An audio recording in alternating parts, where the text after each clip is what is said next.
Well, thank goodness the NBA Cup is over for the Sacramento Kings, who not only failed to win a single cup game, they finished with a point differential of negative 66.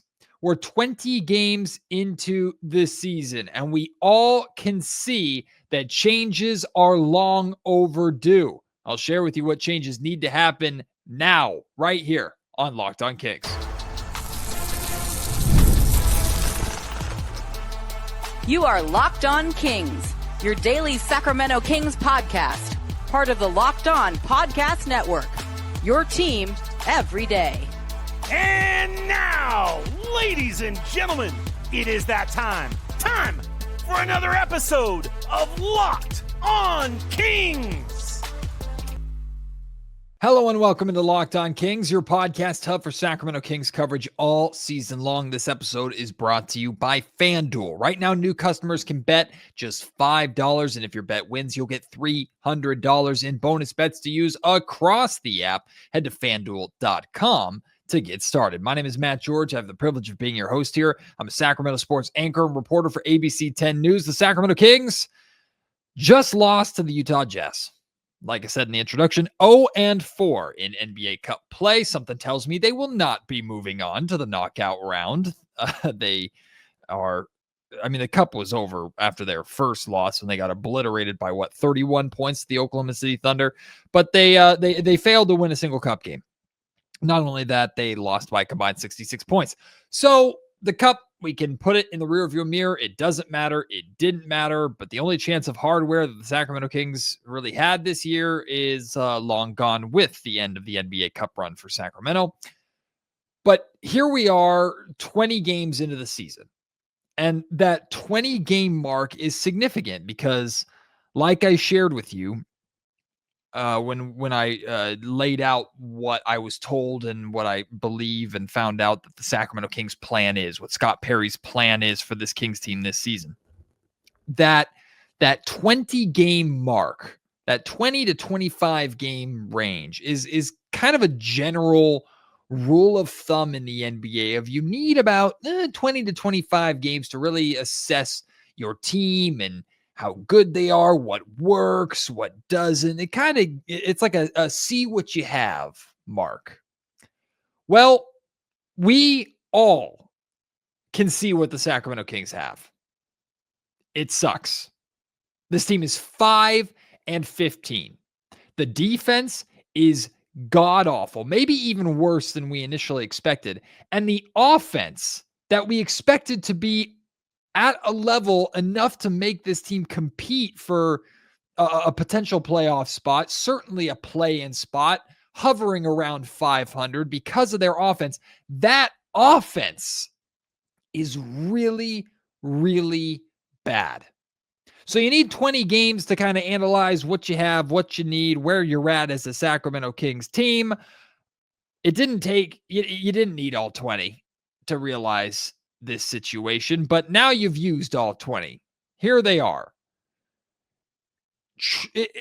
You need to make a change. You need to make changes, not a change. Like moving Dennis Schroeder out of the starting lineup and moving Russell Westbrook into the starting lineup. Like that was putting a kid's Band-Aid over a gushing wound. It was a slight change just to change things up, and it benefited some players to some extent. Dennis Schroeder has looked better off the bench, although he's missed the last 2 games with an injury.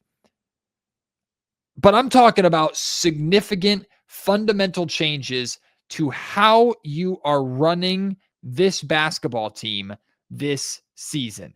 Because what you're doing now not only isn't working, it's a complete waste of time. Waste of our time, waste of the Kings' time. It's just useless. Truthfully, useless. There's really no benefit whatsoever from how the Sacramento Kings are operating as a basketball team right now this season. And I understand that this isn't a fantasy world. This is an NBA 2K where I can just make trades happen like that, like I laid out for you in the plan, and the Kings being in the first phase, which is kind of the like figuring out what you have phase, the evaluation phase, right? I understand that it typically takes maybe around mid-December when trade season, quote unquote, really starts to open up around the NBA. So right now on November 28th, Scott Perry can't pick up the phone and force any of these general managers to trade for DeMar DeRozan or Zach LaVine or Domantas Sabonis or Malik Monk or whoever he may want to trade. Of course, he can have conversations with general managers, and I promise you conversations are already being had around the league for different players, engaging interest and preliminary starter conversations. But the Kings can't wait for the trade deadline to come and go. The Kings can't wait for another team to be ready to take some of the problems off of the Kings' hands. There is a move, there's a change that you can make right now that Doug Christie should be able to make that needs to happen. And that's adjusting your rotations. Trades might still take time. Adjusting rotations does not take any time whatsoever. Zach LaVine played 39 minutes tonight. Granted, he scored over 30 points, led the Kings in scoring. Don't care. DeMar DeRozan played 36 minutes tonight. Again, in your loss to the Utah Jazz. Meanwhile, Keon Ellis played 7 minutes. Nick Clifford played 6 minutes. Now, to be fair, Maxime Reynaud played 22 minutes, scored 19 points. And what I actually really liked is at the end of this game, when we knew it was out of reach, the final minute or so, and we knew the Kings weren't coming back, but Doug Christie called a timeout. And you could tell Russell Westbrook, who finished with a triple-double, somehow the Sacramento Kings have made me like completely not care about Russell Westbrook triple-doubles. Like you could tell the Kings were like emphasizing, okay, over these final few possessions that we have, even if we're not winning the basketball game, let's give Maxime Reynaud the ball. They drew up plays for him. They made it. It was very intentional that they were trying to give Max the basketball. I love that.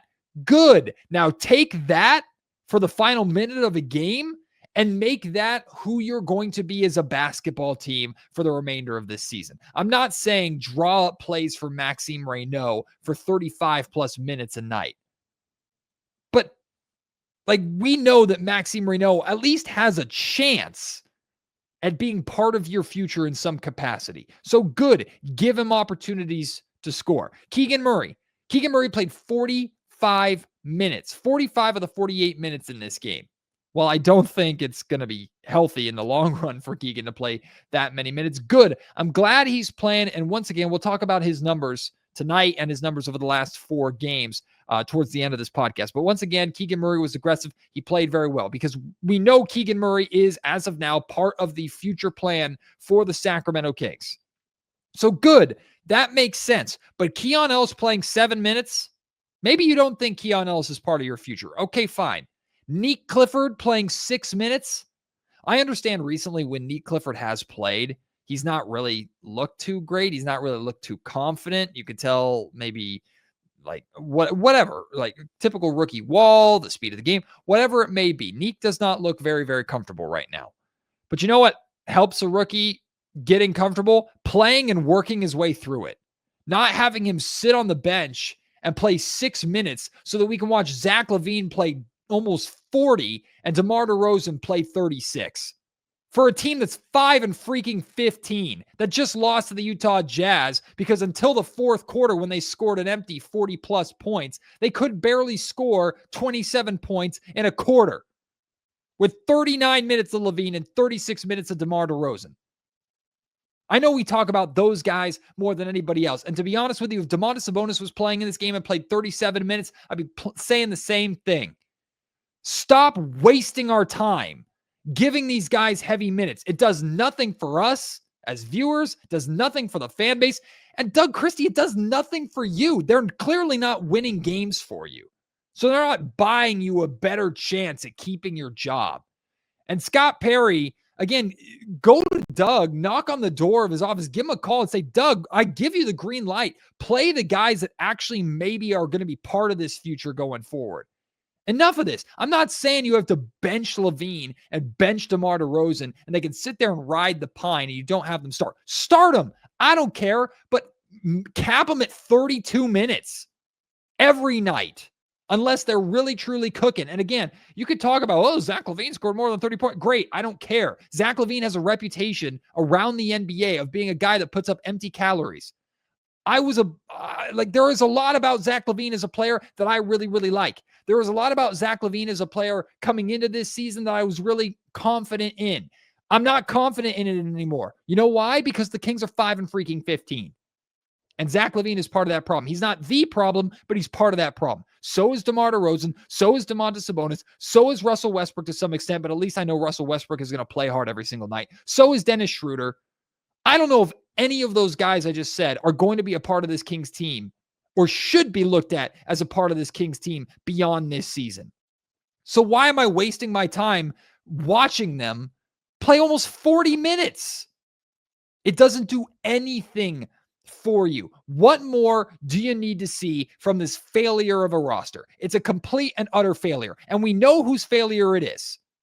We know the consistent. We know the constant who's been there. It's ownerships. It's Vivek Ranadive's failure. We know why Zach LaVine is here in Sacramento. Nobody's blaming Scott Perry or Doug Christie for it. But start using the time that you actually have wisely to some extent. I know you still got 62 games.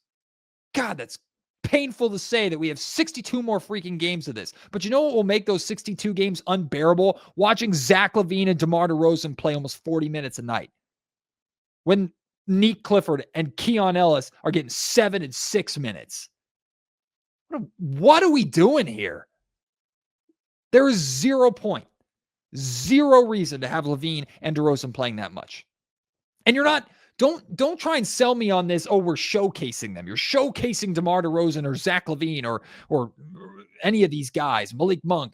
Although Malik, I think, doesn't deserve the same kind of vitriol that I'm pointing towards some of the other veterans. I do think Malik could have a future here in Sacramento. I think many people in the Kings organization disagree with that for some reason.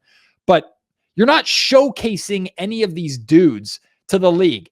Every general manager in the league knows exactly who those guys are. And they know what they would be trading for in those guys. And they know they have a pretty good idea of what they're comfortable giving up for those guys or not. So DeMar DeRozan playing 36 minutes or Zach LaVine playing 39 minutes and scoring 30 plus points is not going to get general manager in Milwaukee to go, ooh, Zach can still do that. Maybe he can do that for my team. No, they know who Zach LaVine is. Apparently, there's some potential interest in him. Fine. Figure out the details of how they get that trade done.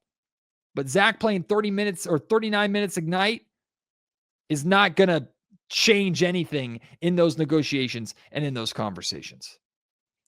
This episode of the Locked On Kings podcast is brought to you by DoorDash. The NBA season is heating up, and DoorDash has found the perfect way to keep fans in their bag all season long. Whether you're watching for the highlights, your fantasy team, or just your favorite player, DoorDash makes every game night even better. DoorDash is the official on-demand delivery platform of the NBA, and they're celebrating with something called the Bag Drop. Every time an NBA player scores 50 points in a game, DoorDash drops 50% off of your order with Dash Pass the next day, and you're automatically entered for a chance to win the ultimate fan bag. We're talking player-inspired drip, exclusive gear, and stuff that you'll actually want. I love with DoorDash, it's not just ordering food. You can get everything from snacks to drinks to headphones, ice, even socks, all delivered right to your door. DoorDash has you covered for late night highlights, last minute watch parties, and those double overtime fuel ups. So next time someone goes off for 50, use promo code NBA50 the next day to get 50% off on DoorDash with Dash Pass, plus your shot at the bag drop. Dash Pass members only 50% off up to $10 the day after a 50-point game with promo code. Terms apply.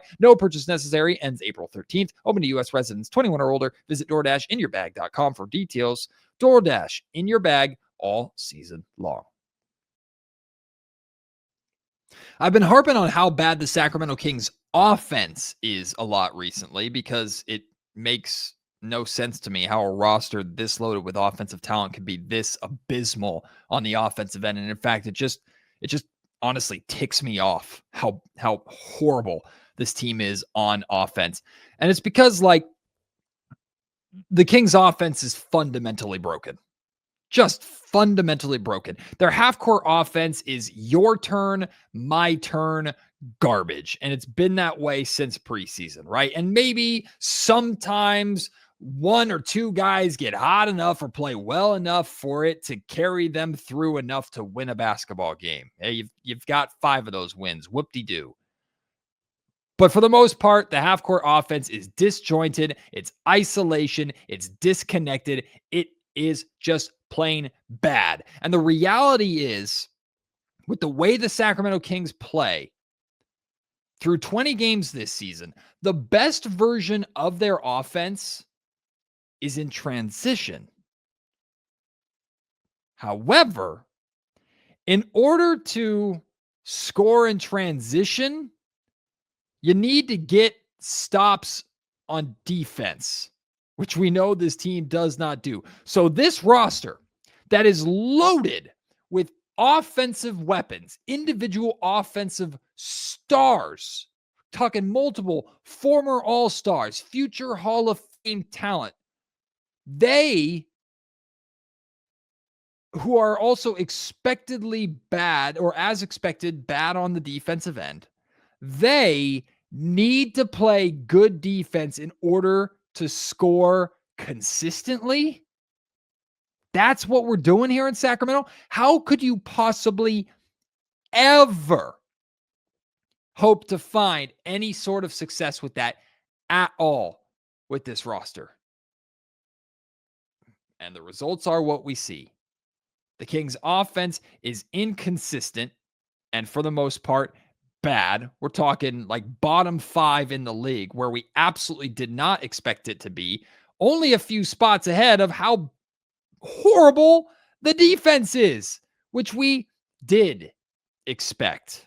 And it's because, again, this roster is so backwards because they're constructed with offense in mind, but they focus on the defensive end, and they need their defense in order for the offense to score, but they can't play defense because they're bad defensively, because they don't have defenders on the roster. There are a bunch of offensive players who can't score because they can't play defense. Make it make sense to me.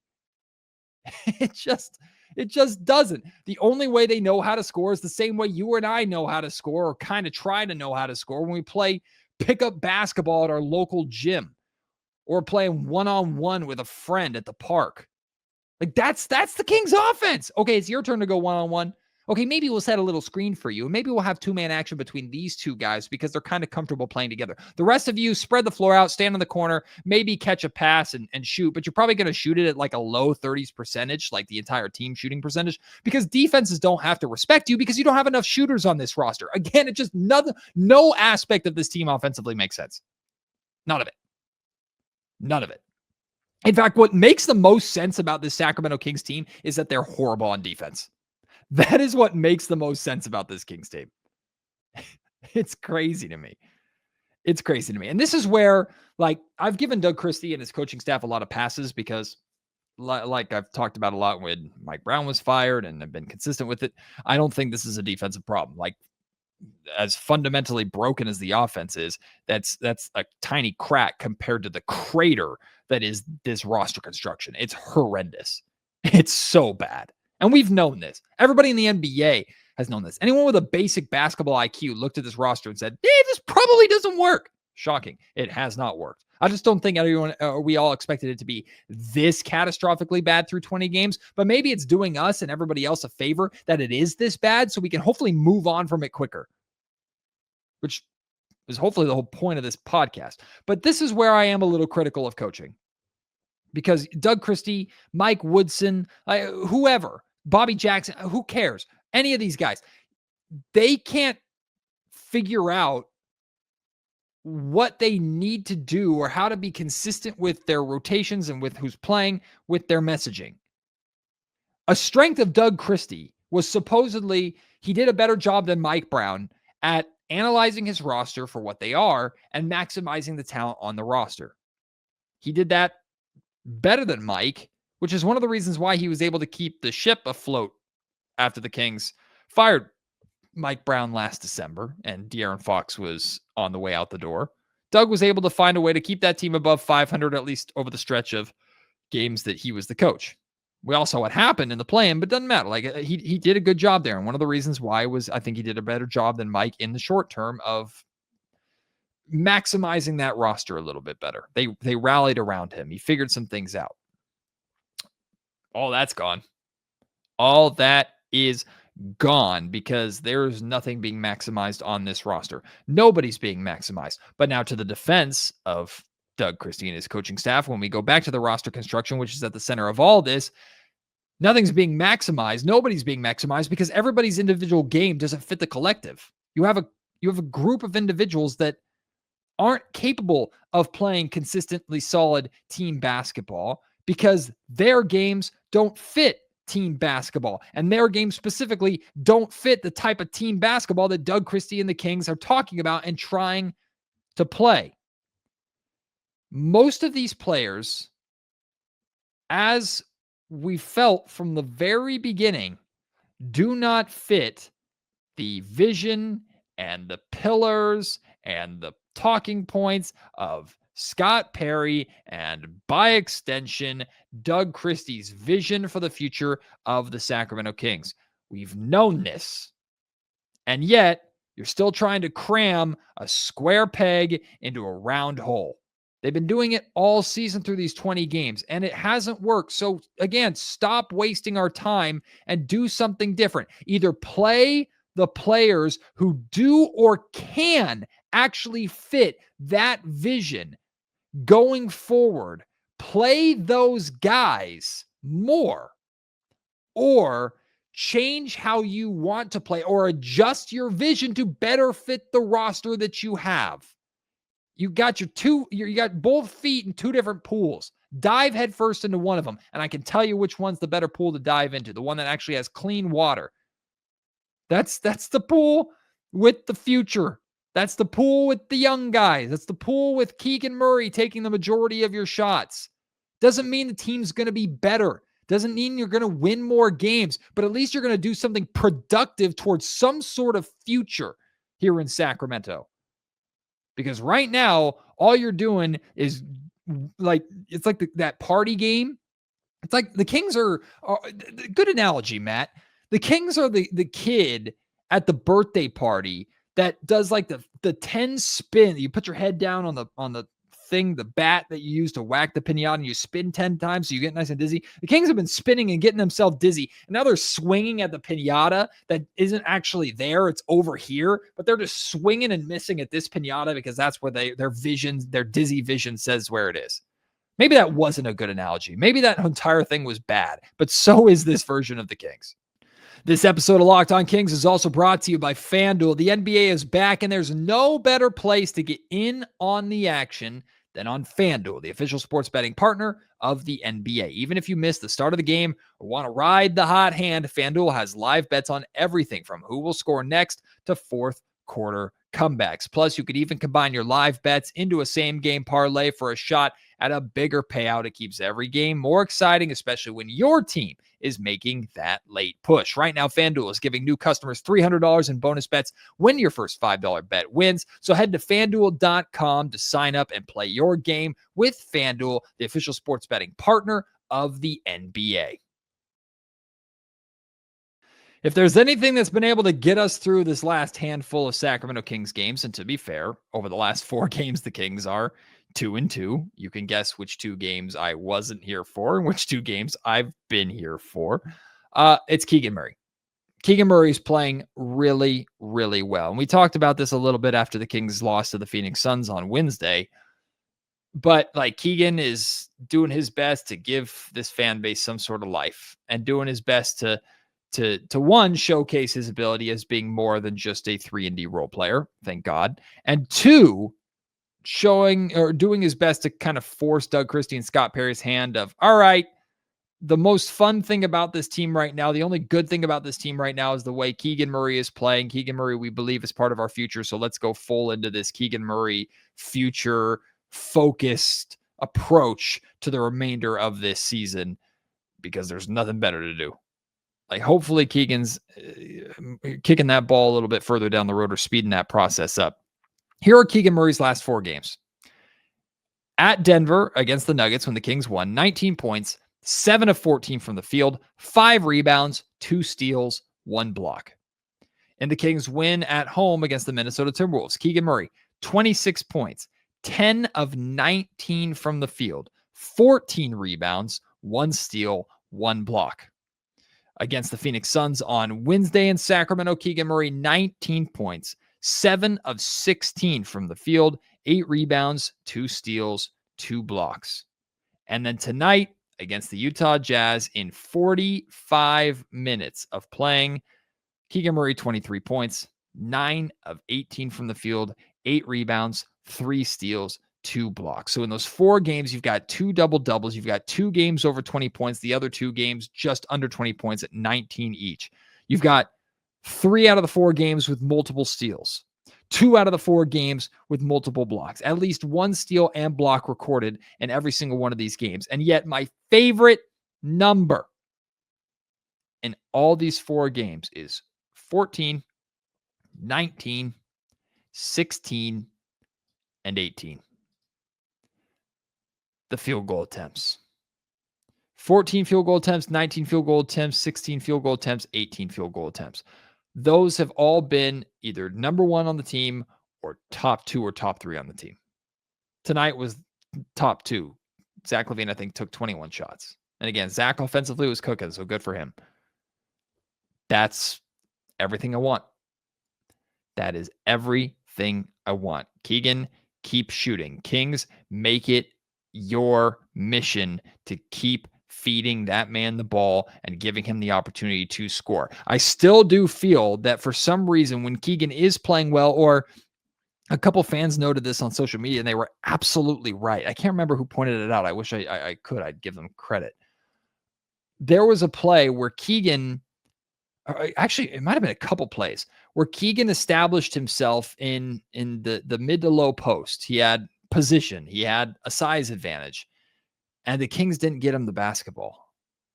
Now, I can't tell you specifically on those plays who they got the ball to, who shot it. Maybe they made it, maybe they didn't. To me, that doesn't matter. Like if Keegan Murray is in a position to score, feed Keegan the basketball. I don't care if the defense knows it's coming. I don't care if it's obvious. And I don't care that you overdo it. In fact, show me that you can overdo it. Feed Keegan Murray the basketball.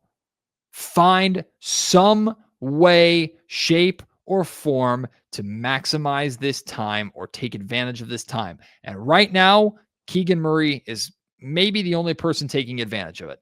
I will say Maxime Reynaud is too. Again, Maxime had a really, really good game tonight. 19 points, 22 minutes. Max making the most of the opportunity opened up by the injury to Domantas Sabonis, and good for him. But Keegan Murray is really, truly, like, I'm so impressed with, because we talked about it all summer long. Like, is this Keegan's last chance to show us? Will he show us anything? So many people saying, we know who Keegan is. We know who Keegan is. And Keegan, whether he's heard that noise or just knows himself that this is his opportunity to step up, whether it's him responding and reacting to the payday that the Sacramento Kings gave him before the season started, or just naturally the path of his progression as an NBA player. Keegan is in attack mode. Keegan is more aggressive than we have ever seen him, and at the same time, more confident than we've ever seen him. Keegan's always been confident when you'd ask him the questions of, hey, how confident are you in this? How confident are you? He's always, yeah, I'm very confident. I'm confident in this. Yeah, I know I can score. I know I can do this, blah, blah, blah, blah, blah. But we're seeing it. We're seeing him go, I'm going to try this shot because I'm going to see, I feel good about it. And a lot of them are going in. So good for Keegan. Keep shooting. Kings, keep getting him the ball. Make it your mission. In fact, make it your mission to make me eat my words and come on a podcast after a Kings game and go, okay, Kings, you gave the ball to Keegan too much. Make that your mission. I would love to be able to say that on the Locked On Kings podcast, because I've never been able to say that at any point really in my or in Keegan Murray's career here in Sacramento. All right, want to hear your thoughts on this loss to the Utah Jazz. Kings play on Sunday against the Memphis Grizzlies in the Golden One Center. Remember last time they played the Grizzlies, they got beat by 1 billion points. Well, hopefully that doesn't happen again, but I will be at that game. It's my first home game in a while. But looking forward to going no matter what happens. If you're going to the game, come by, say hi. I'm at the top of section 105. If you want to talk about this game, if you want to talk about what we talked about, the Kings making some changes to the rotation, how many minutes you would take away from certain guys and where you would give those minutes, share them with me at MattGeorgeSack on Twitter. Email me, mattgeorgesports@gmail.com, or leave your thoughts in the YouTube comment section down below. I appreciate your support. Can't wait to have you join me on the next episode of the Locked On Kings podcast. Until then, my name is Matt George. You've been listening to the Locked On Kings podcast, part of the Locked On Podcast Network.